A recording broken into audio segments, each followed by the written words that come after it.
Hi there, I'm Jess Arce, America's dyslexia expert and CEO of 3D Learning Experts. So, people think that dyslexia is just a learning disability. Now, personally, I hate the word disability. I don't have a disability. I just have a learning difference. However, that's what society thinks or is accustomed to hearing, so I gotta use that word. Anyway, dyslexia affects every aspect of our lives.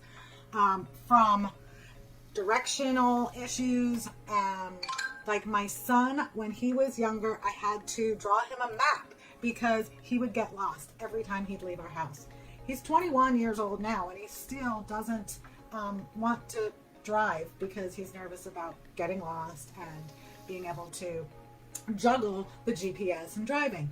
Another thing that it affects is our ability to come up with words. I remember when I left for college and I went back home for my first visit, and my boyfriend at the time said to me, "Your vocabulary hasn't improved." I was so offended. I didn't know I was dyslexic back then, but today I understand that the reason why my vocabulary hadn't improved is because words are hard for me.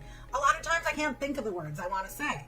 I prefer when I'm writing because I can use thesaurus and come up with synonyms or two simple words that I can think of that I want to use. Another way it affects life is sometimes, not as much these days because most kids don't have shoelaces to tie, but it affects the ability to learn how to tie your shoelaces. That's something back in the day I found that when I surveyed every dyslexic person I met, they struggled with that.